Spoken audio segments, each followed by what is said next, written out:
Thank you for staying with us on Beyond the Whistle. My name is Abigail Sanasusu here with Monica Bukari. Today we are going to be having a very interesting conversation with a multifaceted sports and exercise medicine doctor, Dr. Prince Pambo, a name that has made waves in Ghana when it comes to sports medicine. A lot has been said about him, a medical director, medical superintendent, with doping, cap. Oh, that's a lot to talk about. I think I'll leave it for him to really tell us all that that is all about, I should say. So it is my singular honor, drum roll, to welcome Dr. Prince Pambo to Beyond the Whistle. Sir, honor to be seated with you. Thank you for having me. This calls for an applause. At least today, a lot are going to know exactly what you do behind the scenes. They see you run to the pitch, you attend to the players and all that, so they will get to know more. Well, they see a well-built doctor. Yes. Okay, running. I hardly run to the pitch anyway. Okay, but you're always with the team there. I'm always on that bench, yes. On that bench, yeah. Very serious with his glasses and all. So. The glasses are off today. Glasses are off today. Doc, we'll get into all of that and Black Stars, but if I'm asked who is Dr. Prince Pambo, all I can say is sports medicine, but maybe you can tell us more. Yes, so Dr. Prince Pambo, that's what everybody knows. At home, they'll call me Kofi because I'm a Friday born. Okay. Come from a very big family, so I have 6 sisters. And an only boy now, so my sisters are all elderly. Okay. People. I come from the northern part of the country. And so married to 1 wife and 3 daughters. So I have an 18-year-old, a 16-year-old, and an 11-year-old. So that makes me quite old, basically. So yes, and I've been in this industry for quite some time. Had my trainings in Ghana, in England, in Germany, basically, and I've been all over the place. So growing up, was it always about medicine? What environment really got you into this field? Yeah, so only child, only son from my parents. So I think I grew up just hearing that you have to do medicine, basically. I think our time, it was a bit more competitive, getting into medical school, and if your parents or your teachers saw that you were performing above the class level, then they thought certain courses were reserved for you. I don't think it is the same now, but that was it. I didn't really have alternatives. At some point, things like pharmacy came up and all that, but I really didn't like any of that. So yes, I grew up in a palace up north, and attended my second cycle education up north, St. Charles Minor Seminary. So I was supposed to become a Roman father, and unfortunately, or fortunately, I think I saw the light a bit early, and that couldn't happen. Anyway, I mean, my dad needed his son to also have kids, basically, so that was an appropriate route. Then, went through the cycles and then did a med school in Kumasi, KNUST. And then before transiting to Nottingham for sports medicine, then Germany for sports cardiology, and that has been the path. Medicine is a big environment, so why sports medicine per se? Is there any inspiration? Would I say yes, possibly. So in medical school, when I was even in medical school, I didn't even know what you're going to do. I didn't even know there was sports medicine. I mean, everybody was thinking of the OBGY surgeries and all that. And after medical school, finished housemanship, I did a bit of emergency trauma with Comfort Teaching Hospital. So we're seeing a lot of accident cases. And I kind of loved it. So in 2008, Ghana hosted the African Cup of Nations. Yes, and I was in Kumasi, so I got to work as one of the local doctors to support the teams based in Kumasi. I remember Sudan was in Kumasi. At some point, Senegal actually came to Kumasi. So I kind of worked closely with the team doctors at that time. And I should say I got inspired by one old professor who was a team doctor for the Sudan team. Okay, then okay, there's something like sports medicine. So okay. So at the end of the tournament, I enjoyed it so much, so I put in, a lot, and the system recognized that. So then I moved from Kumasi to Accra. So I was like a pitch side doctor attending to emergencies, and then so okay, why not try my hands on this sports medicine? So then I had scholarship from the Ghana Education Trust Fund, Get Fund, to go study sports medicine in Nottingham, UK. So that's how my journey into sports medicine. I didn't really sit to plan it. Yeah. And I never played any football, really. If I showed you my legs, you will see that I didn't play football. Okay. You don't see a lot of sports medicine in Ghana, but I'm sure God knew what he had put in me, so he had to open it beyond the shores of the country where you make a much, much bigger impact. Proudly, I should be able to say I think I've served enough, and I'm still serving. Fortunately, now the Ghana College Physicians and Surgeons are training sports medicine doctors now. I think myself and a few other senior colleagues like Dr. Engmans, the Barbers, and other ones who did this before got younger ones interested. It comes with some flamboyance as well, isn't it? So yes, so the interest is on, and we are also helping shape practice, because those times if you had any sports injury, you went to general practitioners, and people prescribe things like a bandage and all that. But now players or sportsmen and women are getting the right care. We can always do better. Is there a specialty in the sports medicine you do? Because I see you are linked to cardiology as well. Yes, is that your specialty? Yes, so sports medicine is a specialty. Sports cardiology is a subspecialty. So I did the sports medicine, and I did a PhD study in sports cardiology. So my interest shifted from muscle joint injuries. That one you leave for the younger ones to do. My interest shifted to the heart of a sportsman, and which is very important on the field of play. Very important, exactly, because of sudden cardiac arrest, which was more prevalent among blacks, which is also more prevalent among West Africans if you compare to the East Africans. And I needed to study to know exactly what the causes were. It was quite an interesting PhD work, which also opened a lot of doors for me to be on the international panels to develop protocols for cardiovascular evaluation for players. So before you can play, what people call medicals. Okay, so Kudus is doing medicals, Partey is doing medicals. The protocols the doctors will use to determine whether they can play or not. I'm part of a group of doctors who develop those protocols for FIFA. Beautiful. So we're able to establish from my work and other works done by other colleagues that the heart of a black African player is actually different from that of a Caucasian or the white players. So if you use the standards in the white player, and then you want to disqualify a black player, because normally when they screen, they'll tell you, oh, this is a diseased heart. Then we've been able to establish that, no, it is not. It is genetic. And we have an exaggerated response to physical activity. So I love this area. If you allow me, I'll speak. Before we take, I just want to ask him around this one. Are there challenges in this particular cardiology department? So the problem really has to do with inability to do proper cardiovascular evaluation.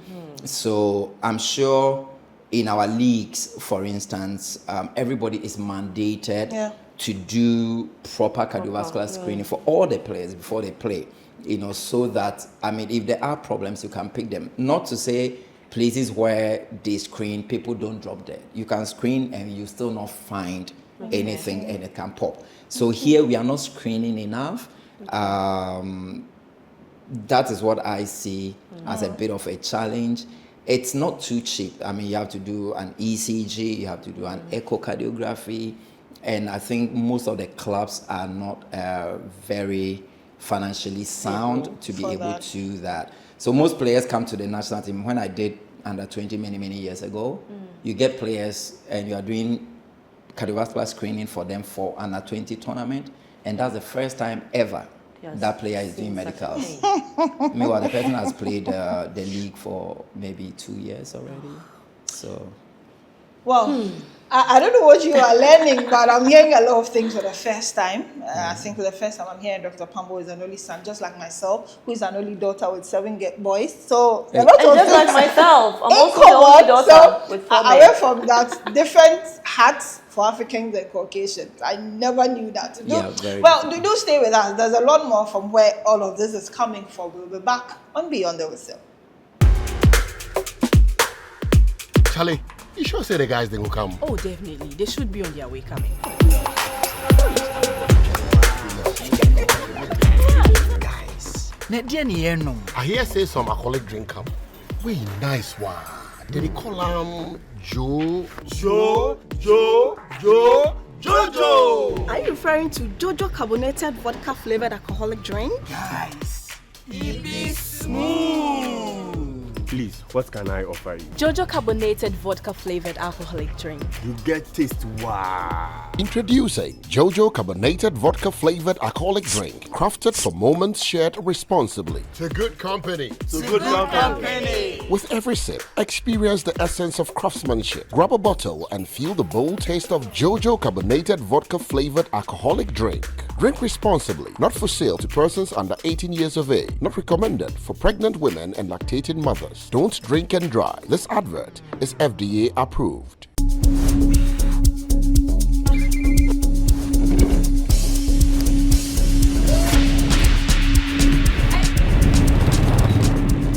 Hey guys, welcome to my YouTube channel. Today, put the final touch. There we have it.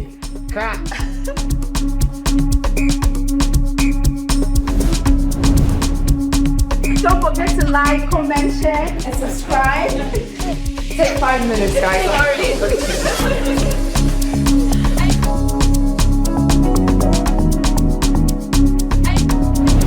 People, the hustle is real, but Ghanaians are pushing it. I have been so inspired by what people are doing. If you now you know do for yourself, nobody will do for you. So you for do now. Every step, every story, and every hustle. We're backing your journey. Together, let's build that dream from the start to something spectacular. MTN.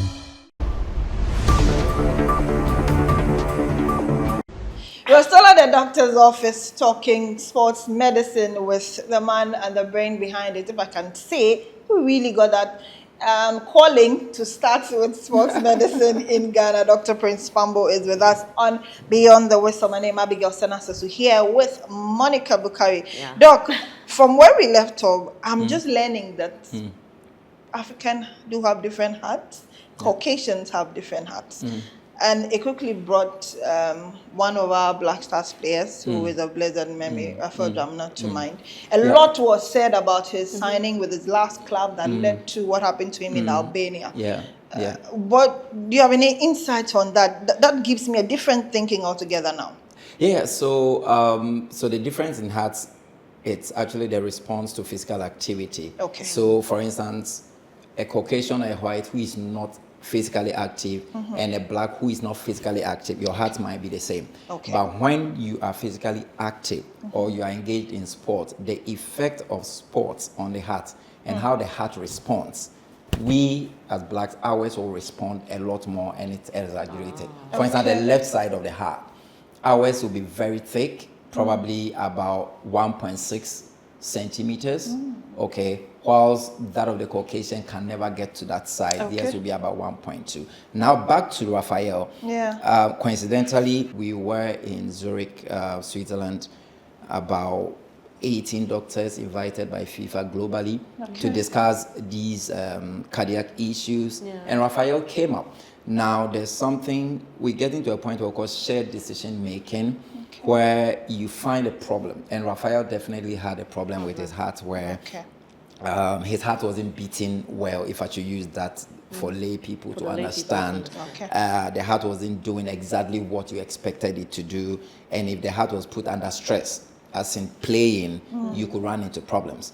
There was an intervention where we fixed a little device, So my PhD supervisor, Germany, was involved in actually the care, and other colleagues. At one point, they actually called me from the consulting room, and Raphael was there on the table. And they openly, clearly told me, okay, Prince, we think we've gotten to a point where it might be tricky for Raphael to continue sports, but we are still engaging with him, So there had been the red flags along the line, and then, but people also would have to still take the decisions they are led to take, and those decisions could be informed. So many things could inform why they take those decisions, and I'm sure Raphael took a decision he was very convinced to take, and then whatever has happened is history now. If there are learnings from it, I'm sure a lot of people would have taken those learnings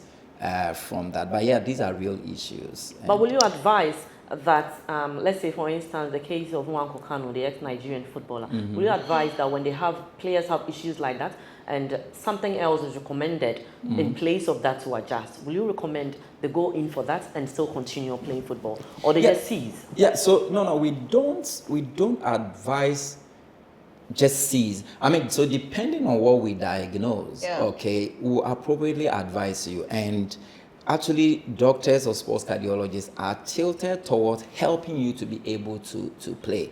I mean, so before we get to the point of saying don't play, then all options are exhausted. And even now, the don't play will not even be coming from doctors.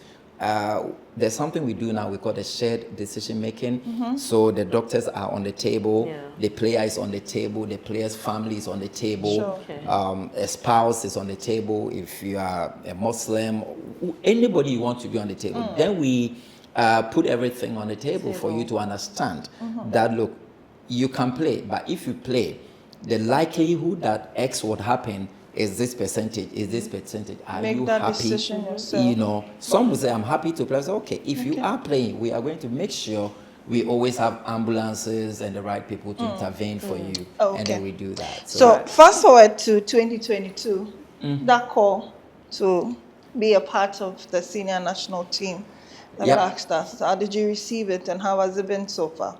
So my journey with the Ghana football probably started sometime in 2012. Okay, right after returning from Nottingham. So I came back to this country with a FIFA project, which was Football for Health, with some good money. So we I love that part. Yes, it was sponsored. It sponsored itself. You know what I mean? FIFA had given money for us to do that project. So I worked with the under 20, part of the under 20 who did World Cup, did 2 World Cups, won a bronze and all that. So Ghana is going for the 5th World Cup, and I'm happy to say I've been involved in 4 of those World Cups. The only one I missed was 2006. Our very first one. Very first one. I was a house officer, a young doctor then. So I've had quite a number of romance sessions with the national team. So back to 2022, it wasn't a wow moment, to be very honest with you, because I had worked with the national team. 2010 World Cup, I worked closely with the team. 2014, I worked closely with the team. We missed 2018, isn't it? So yes, and I feel by 2022, I had built myself well enough. So it was a timely call. I was excited. I should confess that okay, there's an opportunity to just go and help the team. I think that was what came to me, and I think I happily answered that call, and I got the right people to work with. How's the journey been like? Yeah, so far it's been interesting. Like I said, the right people would always make the difference. So coaches, I've worked with Otto and Chris. So far, these are the 2 coaches I've worked with from that time, unless there were any that I missed. Of course, these are the head coaches with a lot of assistant coaches. And these 2 names I mentioned are very, very good people to work with. They are good human beings. My medical team, superb. I mean, good physios, good physio assistants. the camera people around. Some of the favorite people I have in the team are the camera people. They give you very good shots sometimes. Big ups to someone I don't want to Yes, mention. so I'm not on social media. You probably want to splash those photos on social media, but yeah. But you love So them. the journey has been good. A lot of work when you work with national teams, especially if you want to meet or maintain some particular standards. And we've been doing that since 2022 till now.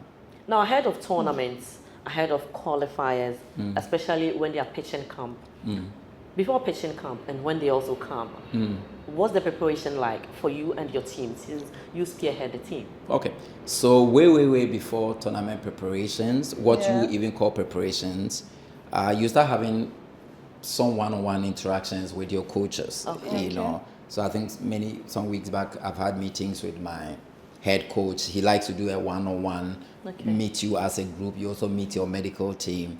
At some point, the coach will slap you with a global list, what we call a global list, probably 50 Ghanaian players. Okay, so you are the doctor, so you are made aware that, okay, we have 50 players we are considering. Okay, so you as a doctor will have to know, okay, so how many of these players are playing in which league? The Ghana Premiership, Syria, Italian league, all those leagues, the Premiership. So then it's up to you to also be monitoring. Okay, I mean, I really don't love watching football, to be very honest with you. I love to work with football and I'd like to work during football, but at home, I'm not a typical person. You come and my screens, I'm watching football. And EPL really. is going on and you're But watching. Otto will get you to do that, okay? Because you need to monitor these players, get connected with the doctors of all the players, you know, so those in Monaco, those in Toulouse, those in Arsenal. I know all those doctors. Once your player is there, all right, and then so you have other technical people in the team who are also watching out for these players. So once there's anything, then you have to report to the player, to the coaches. So this is how the preparation starts for some of us. Okay, then you would have to let the coaches know, okay, from information I'm getting, and it's not just by word of mouth. I'll have scans, I'll discuss with the doctors. This particular player might not be ready for our game. This particular player might be ready 50%. This particular player can come, you know, typical qualifiers. You normally have double headers, we call them. In the space of probably just 1 week or 1 week. Within 1 week, you play the 2 games. Okay, so I'm bringing this player can come, but he can only do 1 game for you. So you give the coach this headache. Okay, to decide. Sometimes it's actually a banter. He will tell you, no, I need a player to play 2 games. And then you tell him that, coach, you can only have him for 1 game, so choose. Wow. Okay, yeah, so this is how it goes. And sometimes you are also able to tell him that you feel he can play in game A and not game B because if I'm considering the pitch, okay, so let's say if 1 game is in Accra and another game is in Morocco, Marrakesh, where all the pitches are grade A, then I'll say because of this injury, let's miss the Accra game for this player and comfortably get him to play on the second game, which would be on a better pitch. So it goes beyond going on the pitch, prescribing paracetamol or anything you see. So this is how the preparation starts for the typical medical team. And of course, the logistics you would need. So the FA is always there to FA and the ministry. So you send your logistics requirements to them, medications, tapes for physios, various machines you need to use and all of that. And then you receive all this, and then you so the department is really hectic, Abigail, because a lot of the time people don't know anything. It's all about what happens on the pitch and all that. And what he's done right now is clear about 4 different myths. When we at home sit and say, so why is the coach not playing player A in Accra? It's always not a decision of the coach alone. So why would the coach only play this player when we leave Ghana? Exactly. And why is this player on the bench all this while? When is the key player? Another myth is, so what are all the doctors in Arsenal doing that they are telling us our player cannot play? It means that there's been some level of communication and Always. agreement. Always. So please, Way before so tournament. please, my people, Always. when player A is not available, it is not only the club. And Abigail, the doctors are heavily Involved. involved. So please, And what I've really come to understand Yeah. also is that, Yeah. remember he mentioned that sometimes before they can say this player can play A or game B, it depends on the pitches. So Yes. let's cast Sure. memories back to Thomas Partey. Back then during a qualifier or something and he had to play and we're wondering why he came from Arsenal, he couldn't come to play and all that. Pitches also 100%. 100%. So if we saw him play perhaps a week before over the weekend on their pitch and he comes and the pitch That's is not perfect yet, that's right. they can't risk for him to play, but he can play a different game. So Well, it's clear We now. played Chad. We played Chad. That famous game Yes. on an AstroTurf. Yes. At that level of football, you don't play on AstroTurfs. okay, How that got approved, but we decided to play.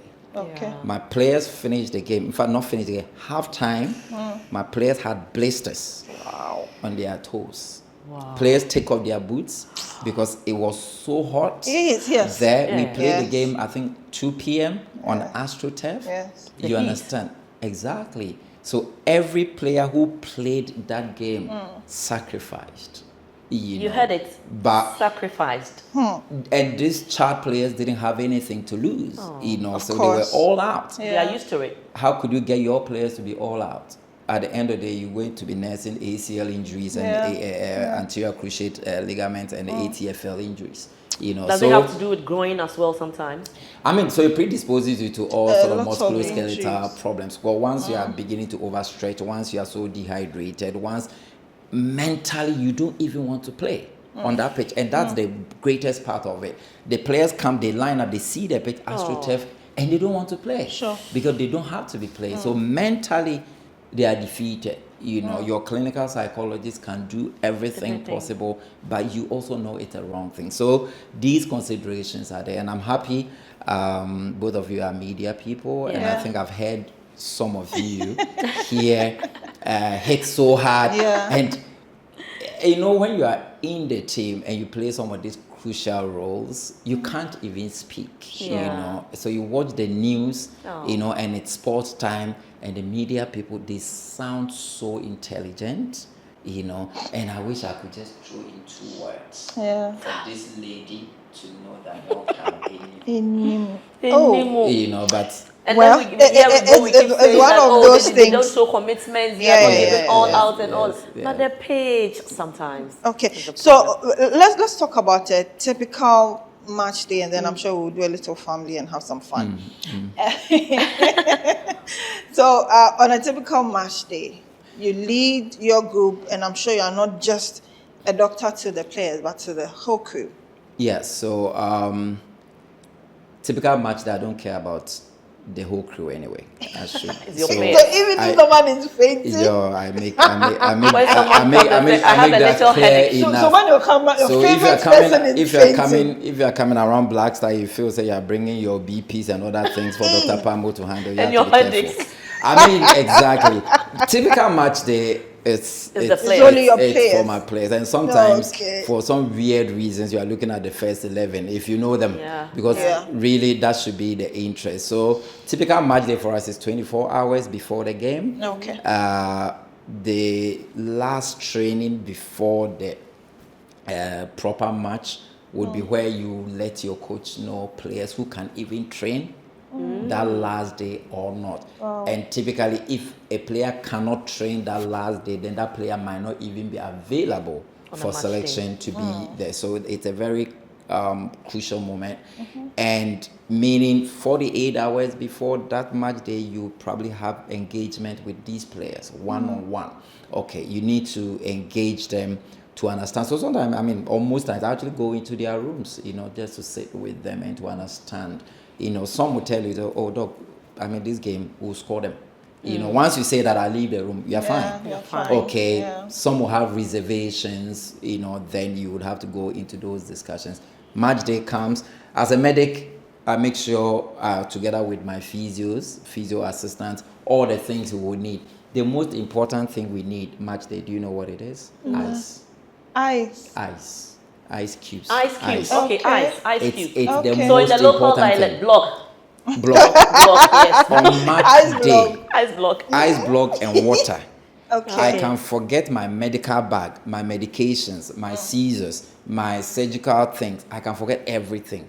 But never would I forget to tell my physios to make sure you have enough block or ice and enough water. Why? Okay. Tell us why, because we see them put it in Exactly. and then they would and all So that. during the game, the player goes down, it's a knock. There's active inflammation, painful, swollen, heat. So what you do is just to put ice on it and bring all those processes down. Okay. If it is not a structural damage like a tear, a bruise, break or a fracture, then they can be able to play. Or you need ice. That if there's anything ice cannot do on that pitch of play, then that player will have to be subbed.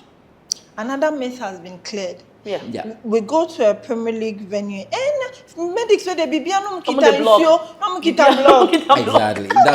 That's what we all use. But granted, but people do not That's really know why exactly. they So always have that you ready. need that. It's Because the most layperson important. is expecting, So okay, Drew, be that's right. Your eyes Okay. and then your cold Okay. spray. You Okay. understand? I was So going to ask, that's that the spray cold that you spray. put. Yes, Okay. it's an eye spray as well, and then it has a Wow. bit of a numbing effect. You know, so you need to make sure that your medical bag, your ice chest, water, everything is ready.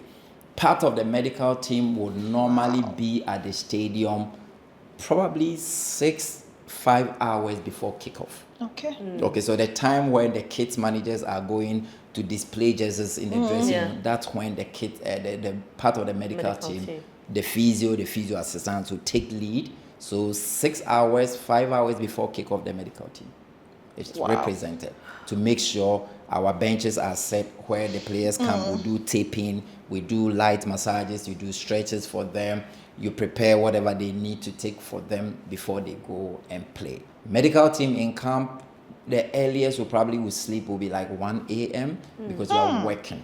You are working. And by when you finish this 1 a.m., I have to go and sit and write all my report. Wow. The next morning, I have to tell Otto or Chris, these coaches I worked with, that we saw maybe 5 injured players. 2 of them would not be able to even train today. Then they will have to also inform the athletic trainer that, okay, 1 will be able to train, but this should be the intensity that he or she, you know what I mean? I want to understand something because most of the times the lay people or people that watch football, we see some of the players with the tape you're talking about. Maybe you see some like a tape just plastered on the, or sometimes on the knee. And sometimes to most players we see a tape around their wrist. And then locally people will say, oh, or the drushing, like the superstition. The drushing to attitude, no. Is it superstition or is there something under it, or there is a medical reason why these tapes we see on their bodies? Okay, so normally these tapes are very colorful, isn't it? Colorful. Those The on black, their knees and blue, all that. So these are green, these are K tapes, okay, and they are therapeutic. You know, and how they are applied. If you apply it the wrong way, you even would aggravate somebody's pain. So if you are watching out there and the color is so attractive, so you just want to go and put some on some people I'm watching here. They like to okay, so they are very therapeutic. The ones we put there are also players with a bit of pain here. Okay, so they like you to hold it for them. We also bandage or we strap their ankle joints. In fact, for especially most the of goalkeepers, I see. For almost all the all players, of them. you know, because we try to make sure that there isn't too much movement in the wrong direction around that joint, okay, so that you don't sustain injuries easily. So it's very important. The wrist also we use to also just make sure it's held well. Sometimes, you know, football you cannot wear bracelets and these things and be playing. Wedding bands. Okay, so then we'll cover have to those use things. the white thing or a tape to cover it for you. A draw bit, I'm not too sure. I know about that, but if a draw can be added for my team to win the World Cup, I'll sponsor that a draw in addition to our preparations because we need it. So we keep setting the record straight. I remember I said at the doctor's office, we are not here for prescriptions, but it looks like there's a lot of diagnosis going on here. So we'll take a quick break. When we come back, my favorite parts of our show get to talk about family. I'm very inquisitive, and then we'll have a little fun, and then we get to wrap it up. We'll be back after this.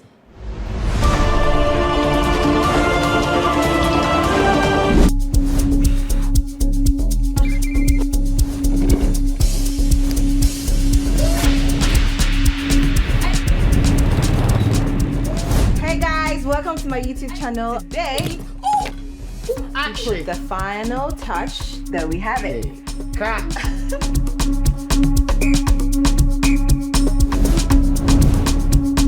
Don't forget to like, comment, share, and subscribe. Take 5 minutes, guys.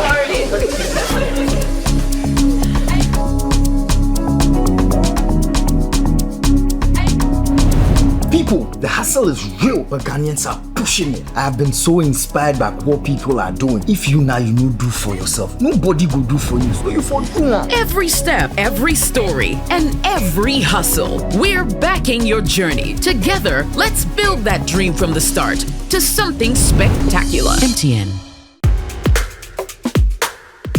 Charlie, you sure say the guys they will come? Oh, definitely. They should be on their way coming.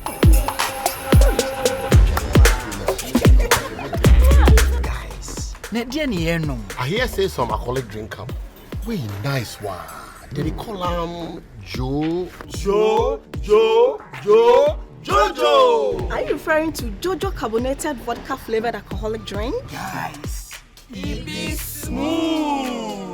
Please, what can I offer you? Jojo carbonated vodka flavored alcoholic drink. You get taste, wow. Introducing Jojo carbonated vodka flavored alcoholic drink, crafted for moments shared responsibly. To good company. So good company. With every sip, experience the essence of craftsmanship. Grab a bottle and feel the bold taste of Jojo carbonated vodka flavored alcoholic drink. Drink responsibly. Not for sale to persons under 18 years of age. Not recommended for pregnant women and lactating mothers. Don't drink and drive. This advert is FDA approved. Welcome to Malcolm, where shopping is a musical experience for all generations. Grannies, let's roll it back. Malcolm got now we did for you. Malcolm's got it all for me and you. Life made so easy, lemon squeezy, shopping made easy. Sometimes money day, sometimes some way out of budget. Malcolm's easy. The price is right. The price is right. The price is nice. The price is nice. Fresh with the vibes, unbeatable. Do the price they fight. Do the price they fight. Your number one stop shop, number one. Your number one stop shop, Malcolm. Malcolm got now we did for you. Malcolm's got it all for me and you. No matter the generation you belong to, Malcolm is where Ghana shops. Bring back home the experience. Bring home the experience.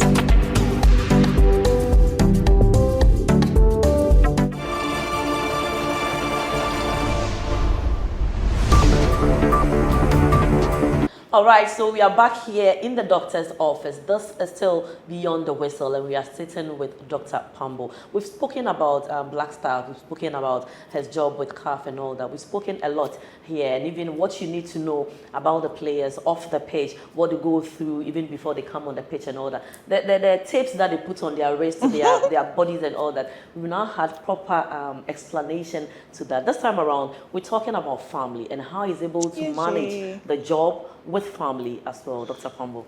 We are still here with you. In fact, I have been enlightened, despite the fact that I'm a journalist. I know a lot, but today I've gotten to know my even colleagues much are better. saying, play already now.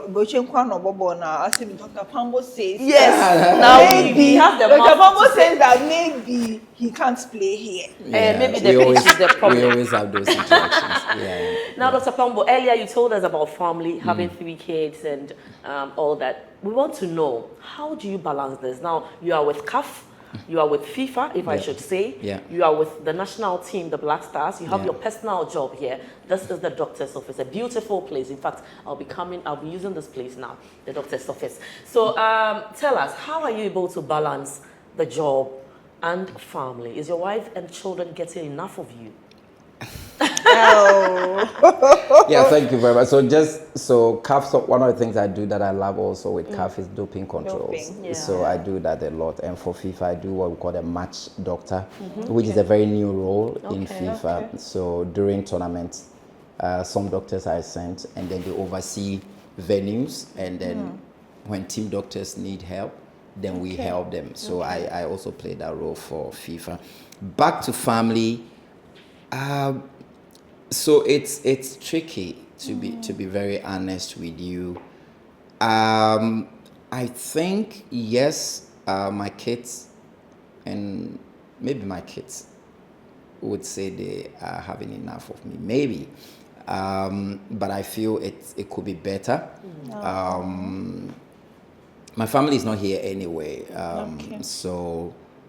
And I remember when we had to take that decision for the kids to be in school out there and all of that, it was a bit tricky. But the point is, it was easy to take that decision because I was also not here most of the time. Sure. So yes, it's certain things will come with the sacrifice, and family understands that. So the least opportunity I have, I am with them. I remember there was a time I was boarding a flight, and I had just landed with that same airline, and I think 2 days after I was boarding, and when the crew members actually saw us, okay, it looks like we work with you on this plane. Because you had to do that, know. After national team assignment, FIFA assignment, the next window you have to head back to family, and then. For instance, this year I didn't even get to spend Christmas with my family because I had to be doing AFCON. So yes, but once you've been able to establish certain ground rules, you still get your family going. And I think because it's sports, family also enjoys it. If they're not even seeing you physically, sometimes they are seeing you on TV. And I think it's always a proud moment for them to see daddy working. Unless when the team loses, my last girl cries so hard. That I don't cry, but she finds it necessary to cry, and it's okay. So once you lose a game, is she the first person you call? 100. I don't call her, she will call. I was about asking that, does it look like any of them are invested or want to be actively like athletes in any sports, not just football? Yeah, so I think my second daughter is athletic. But I'm not sure I'm encouraging it, And there was one moment, one of them actually said, Daddy, I'm looking at wanting to become a sports physician, sports cardiologist. Before I thought about it, I said no. Wow. And I didn't know why I said no, to be very honest. Maybe I'm just thinking that, okay, the way my job is taking me around, is your husband going to allow you to do that? You didn't know your wife would allow you? Anyway. Who knows? You didn't know your wife we would pay for allow that heavily, you. you know what I mean? I asked one of my friends outside who also travels a lot. I said, okay, you know what, Joe? How is it at home? Because I really needed to get something. And you know what he said? He said, a happy wife, a happy life. I said, what does it mean? He said, just make sure you give them all the money. Your brony. I love money. Make sure there's an attitude. For them, anything that would but I've come to understand it, to appreciate that. Just spoil her with what you are earning, you know. And I think that's it with species like you. It's nice. You know what I like it. It's nice. We love it. Exactly, because nice. you are not there, you are running all over the place, and yeah. the reason is you are chasing money. So let me see the money. Person keeps laughing. Why is he laughing? So let me see the money. Exactly. Okay. And then you are forgiving of yourself. But That's I mean, nice. that kind of balance, and my wife is a doctor too, so she can Beautiful. understand She understands what comes with the work. So just like your girl who wants to be like you, she also find somebody who understands. She can do medicine, but sports Not medicine, sports. they're bedroom. The demand is so high, right? Exactly. The demand. It's not your typical medicine. I keep telling my colleagues that if you want to be exposed as a doctor, if you want your faults to come out, try sports medicine. That player is on the pitch with an injury you don't know. Sure. You are running to that pitch and you have seconds to take a decision. Yeah. In the stadium, you have 40,000 people watching. Most of them are doctors, per their judgment.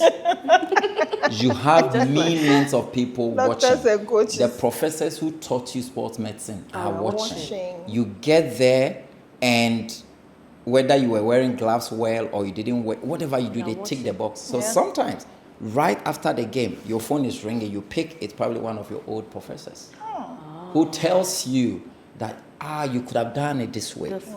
You know, so you are there to be checked. It's not like the one you hide in a consulting room. If you even make a mistake, you cover your own mistakes. You understand? Here you hold a player's knee and the player gives you a look. Yeah. And then you know that you are not holding it right. Well, okay, and you are dealing with elite players like our practice, elite players who are exposed to the best of doctors out there. So if you are not best here, you struggle. Okay, you hold the knee and so, okay, this is not how the Arsenal doctors would do it. Okay, you have Semenyo playing CT. If you hold his ankle, he knows exactly how. So even the players, they know. Yeah. If you do it the wrong way, they'll tell you, oh, can it be done this way for you? Will you say dealing with elite footballers comes with a lot of demand and challenges 100%. sometimes? Yeah. Every single day you have to be better. So you're always learning? 100%. My recent meetings, so the man who did medicals for Kudus for Tottenham, you know, if you saw that video, listening to Kudus' chest and said he could hear something close. Sanjay Sharma is probably like 60 plus, you know, we met. And you are able to have those engagements. Oh, so how is Mohammed? You discuss his injury, all those things. You know, so at that level, that's how he should play. You know, so the players come to the national team having confidence because he knows that the doctor taking care of him at the club side, it's your colleague. Yeah. You understand? So there isn't that thing that they will look down, you have to Ghana doctor, you know, those things. Yeah. So if you want to do this one, you have to up your game. But so you do not like football. You would not catch Dr. Pambo typically sitting down to watch football. So how do you unwind? Hey. Do you no the question no, I think the question should be, do you unwind before we think of what you do? I do. And I think a lot of it for me will be hitting the gym and then once my that is still work. So that is unwinding for me. Okay. If I close work, I try. You do exercise medicine, so it's still work. If I've finished work at 5 p.m. and I try to close at 5 p.m., I'm not one of those people who feel I stayed in the office till 9 p.m. as if you are that important. What are you doing after 5 p.m.? Honestly, I tell you, if you work from 8 in the morning, by 5 you are tired. Yeah. So sitting in that office to the problem of fear and solving now. You know what I mean? So after 5, I go to the gym and my gym is just upstairs. My office in Parliament. So I also work as a medical director for Parliament of Ghana. Wow. So once my instructors see me entering the gym, whatever music they are playing, they'll have to change and start playing Lumba. Hey. So gym, daddy Lumba, I'm sorted. So how did you feel when he passed on? Hey. Oh, you can see. I wasn't in the country, and I was happy I wasn't in the country. You know what I mean? The issues that followed were just a bit embarrassing for me, and I think a few people are thinking we might have to do that funeral, devoid of any of the parties. Maybe friends of Lumba will have to do another funeral for him. So that is unwinding for me. Okay. Go to the gym, listen to songs from Lumba, and if I'm in Ghana, our typical Ghanaian TV stations, maybe if I mention a station here, I'll be promoting. Since there's no any of our stations, let's just keep it. Since there's no any of our stations, let's just keep it. On Sunday, somebody called me and I said, I'm waiting to watch a particular program. And the person said, Doc, another, do you watch this program? On Sunday, I'm waiting. You know what? Yesterday, somebody told me the same thing. So it just gives me a fair idea what's happening on the street. And of course, I like to just also drive around, you know. So I get to see them. I get a driver. We'll drive around for maybe an hour. Relaxing for you. Any favorite food? I eat literally everything. So I'm big on ripe plantain and beans. They call red. Okay. And of course, having lived in Kumasi for a long time, fufu we hit any day. You know, but let me ask you, if you weren't a doctor, what would you have been? I think. Honestly, I've not thought about it. Oh, really? So it's been doctor or? Yeah, I've really not. I like to speak. You know what I mean? Yeah. And I like to reason deep and speak. So what comes near might be the pulpit, possibly. I could do God's work. But you're still doing God's work. You're serving And actually, people. You're sometimes serving in my church, the once in a while, country. I still get to deliver sermons. Anyway, I think I've done everything. So I think I love that aspect of it. Yes, I'm not too sure whether what happens around these days makes it attractive anyway. But I think it's I wouldn't. And of course, I went through a seminary anyway, so maybe the calling was to become a Roman father. So I'm sure those are the competing interests. Okay. Do you have any local favorite club? Hearts of Oak. Hey, and then you're crying there as Hearts of Oak. No, I'm Hearts of Oak. Oh, yes. phobia. And actually do phobia medicals for them. Oh, okay. Exactly. Nice. So I'm a worker for phobia. Oh. So I'm in a happy mood if you remember what happened. Oh yeah. You do remember. So let me ask my physio, one of my physios work with Kotoko anyway. Ike? No, SK. Oh, SK. okay. So, okay. But Dr. Pambo once said, "Know God, do what you can, and leave the rest for Him." yes, that's what I go by. You know, don't attempt to change things or think about things you can't even change. Think beyond your control. You should believe in something, and I chose to believe in God. Okay. And if I believed in that thing, that God, then I believe He's able to control every other thing that I cannot control or that I don't even want to control. So once I do that, I leave everything. It's either faith or faith. The doctor's office. Now, doctor, just before we go, a brief on that. Did it break your heart to know that Mohamed Salisu will not be ready for the World Cup with his injury? Yeah. It wasn't surprising to me, but it was a major blow. Okay. I was at the AFCON when he called me himself. You know, both of us were at the stage of denying because cruciate ligament injury in December. Yeah. Then the projections didn't look very good, but we still tried to encourage each other.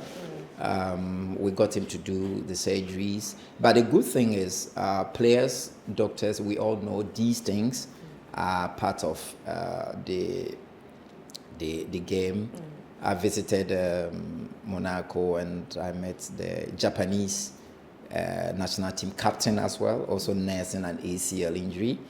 And I remember one comment. I think he asked their doctors, when I was in their medical room, we were working together, and he asked one of their doctors about, I think, his chances with a particular game. You know what the physio told the player? The physio told that the physio stands a better chance of playing that match than him. You know what I mean? Yeah. I mean, so these are the things we see, but Salisu is a great player you will need. And he will definitely come back very strong. I'm seeing the work he's putting in and all that.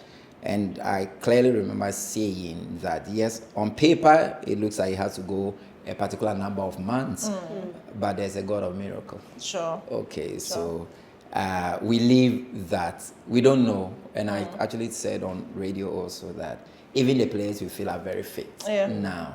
Nobody knows who is going for World Cup anyway. Okay. And that's what Francis Abu as well? Yeah, Francis is also coming up. I think Francis has hit the grass already now. Yeah. So, yes, if things go well and right with him, he could be ready. Yeah, but we should be wrapping up pretty soon. But the doctor's office, tell us briefly about it. And then someone said I should ask you, how many suits do you have? I don't know. We see you change every time. Fashion is a big thing for you.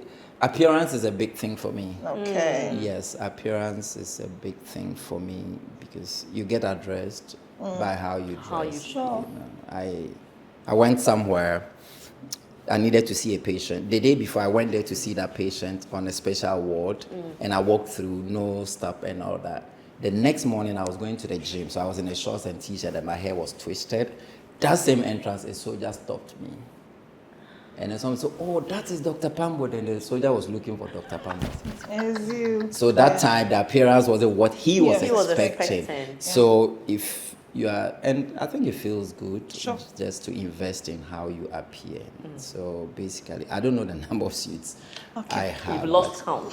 So touch on the is full. doctor's office for us, and then we can let you go. Doctor's office is a concept we came up with. We are a group of, my consortium, if I should use that, so a group of about 4 or 5, not doctors though, not all of us are doctors.